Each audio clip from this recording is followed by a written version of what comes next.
매주 금요일 문화 이야기와 함께 그 속에 숨은 과학 정보도 알아보는 과학 스포일러 시간입니다. 네, 오늘은 교과서와 영화에 이어서 뮤지컬로 만나보는 서편제를 준비했다고 합니다. 먼저 화면으로 만나보시죠. 진정한 소리꾼의 길을 쫓는 아버지 유봉.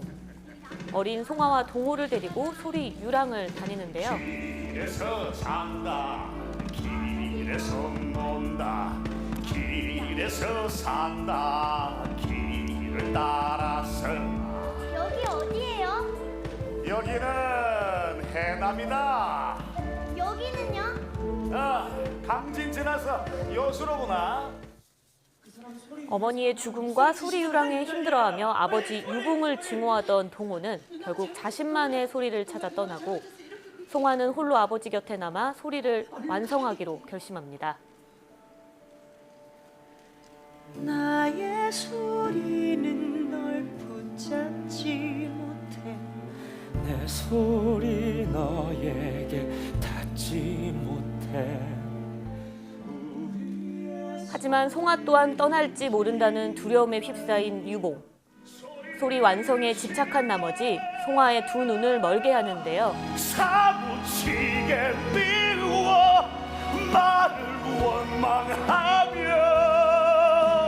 깊어진 소리. 소리로 얽힌 세 사람의 한과 슬픔, 외로움을 그린 뮤지컬 서편제입니다. 네, 스튜디오에 양혜영 기자 나와 있습니다. 안녕하세요. 네, 안녕하세요. 네, 오늘 소개하는 뮤지컬 서편제 잠깐 봤지만 그 영화는 되게 또 다른 느낌이네요. 네. 저는 서편제 하면 그 국악인 오정혜 씨가 출연한 영화가 가장 먼저 떠오르거든요. 그쵸. 네, 이렇게 영화나 아니면 교과서에 등장한 소설로서만 아는 분들이 많을 것 같아요. 그런데 벌써 세 번째 뮤지컬 공연을 하고 있다고요? 네, 네, 그렇습니다. 원작과는 어떤 차이가 있죠? 네, 그 이야기하셨듯이 뭐 뮤지컬 서편제, 그러니까 우리가 서편제라고 딱 하면 뭐 영화, 그리고 또 교과서 속에서 만났던 이청준 작가의 소설 이렇게 생각하기 쉽죠. 뮤지컬 역시 같은 소설을 원작으로 하고 있습니다. 이 소설이나 영화와 달리 뮤지컬에서는요, 등장인물의 관계를 좀 새롭게 설정해서 재미를 더했는데요.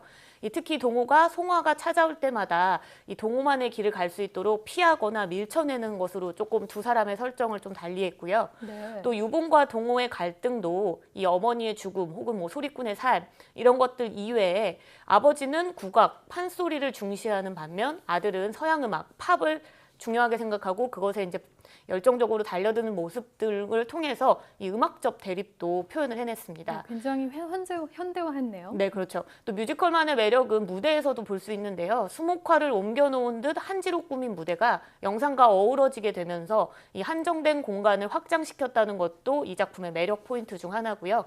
이 제목에서 알 수 있듯이 서편제 하면 이 판소리가 굉장히 여러 번 나오는데요. 네. 이 개인적으로 판소리를 오롯이 들을 수 있는, 이 공연에서 들을 수 있는 기회가 된다는 점에서도 이 뮤지컬만의 매력이 좀 있다고 볼 수 있습니다. 네, 저도 어렸을 때 서편제를 본 기억이 있긴 있는데요.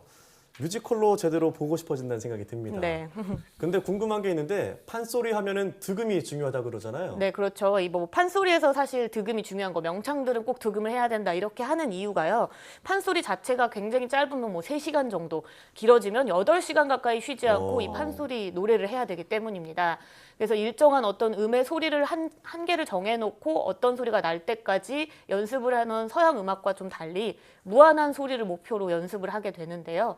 그래서 이 소리꾼들은 오랫동안 목이 쉬지 않고도 소리를 낼 수 있도록 혹독한 훈련을 거치게 되고요.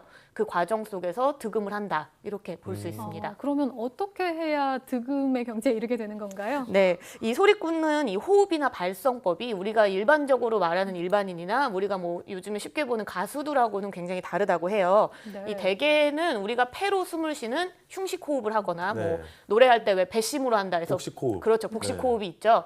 하지만 이 판소리를 하시는 소리꾼들은요, 배보다 더 아래인 단전에서부터 소리를 끌어올리는 이 단전 호흡을 해야 한다고 합니다. 그래서 이 서양 음악은 목이나 코, 뭐 입 등 구멍을 다 열어서 맑은 소리, 공명을 굉장히 중시하는 반면에 소리꾼은 성대를 직접적으로 사용을 하는데요. 지금 보시면 소리꾼의 성대가 볼 수 있죠. 네, 상처가 나 있네요. 네, 성대 결절이 굉장히 많이 나타난다고 해요. 소리꾼들의 이 성대를 찍어보면요. 네. 성대를 무리하게 자극을 해서 연습을 반복적으로 하기 때문에 이 성대 점막이 벗겨졌다 아무는 과정 과정에서 이 끊임없이 연습을 반복하고요. 그렇게 되다 보면은 성대 자체가 상처에 이제 무뎌지게 되니까 튼튼해지고 소리를 오랫동안 낼 수 있게 되는 겁니다. 네, 그래서 그럼 이 이비인후과 전문의인 김영태 의사의 설명 좀 직접 들어보시겠습니다. 그러니까 운동하는 선수들, 무도인들은 손에 보면 아주 딱딱한 굳은 살이 생기잖아요. 일반적인 굳은 살과 다르게. 그러니까 마찬가지로 판소리를 하는 분들은 성대 자체에 무도인의 그런 단단한 굳은 살을 만드는 것처럼 성대를 단단하게 만들어야지만 아주 높은 소리를 내고 그다음에 아주 오랜 시간에 소리를 소화할 수 있게 됩니다. 네, 저도 앵커로서 발성 연습을 많이 해왔는데요. 네. 저희 같은 경우는 오히려 목에 무리를 안 주고 공명을 활용하려고 노력을 많이 하거든요. 그렇죠.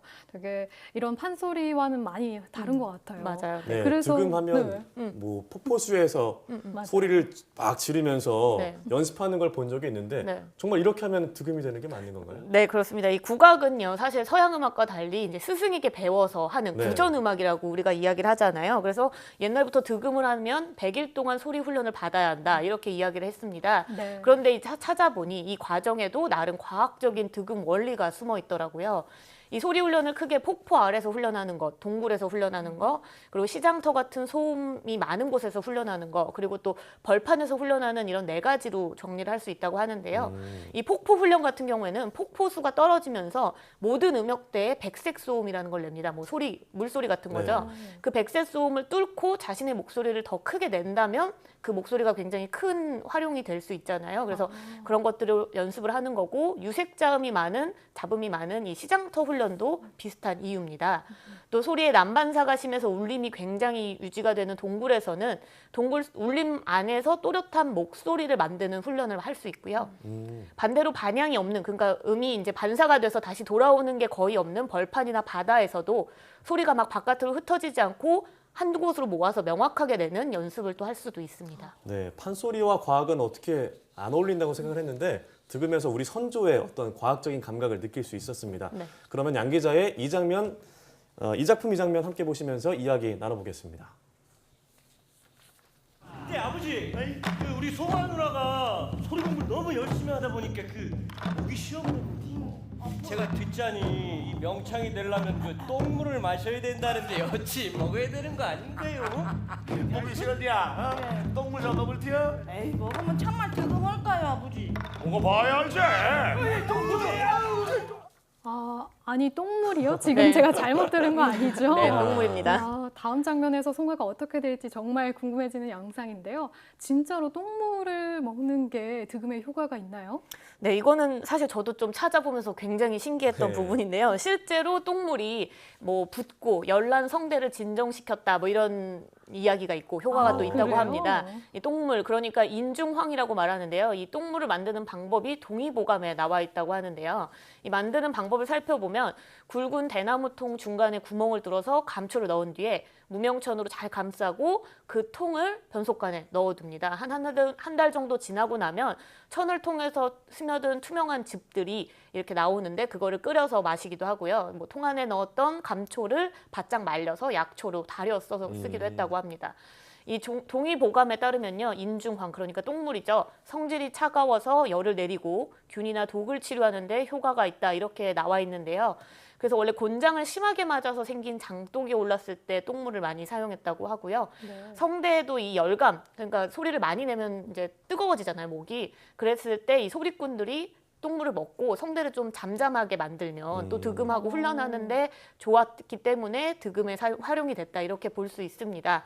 뭐 인중황, 이 똥물 이런 거는 사실은 지금은 사라진 약재죠. 지금은 네. 쓰고 있지 않아요. 과거에는 뭐 약재 구하는 게 사실 되게 어려웠을 테니까 그래서 좀 사용했다 이렇게 생각이 됩니다. 네, 동의보감에도 이런 방법이 나왔다고 하니까 네. 정말 신기한데요. 그럼 뮤지컬 서편제 양 기자의 과학 팩트 점수는 몇 점인지 화면으로 보시겠습니다. 뮤지컬 서편제, 한설인 우리 소리, 가슴을 친다. 과학 팩트 별점 3개 반입니다. 네, 오늘은 뮤지컬로 새롭게 만들어진 서편제에 대해서 알아봤는데요. 그 득음을 하려면 피 한 바가지는 토해내야 된다 이런 열정도 좀 느껴볼 수 있었고요. 네. 그 속에 담긴 과학과 함께 알아봤습니다. 오늘 양 기자 고맙습니다.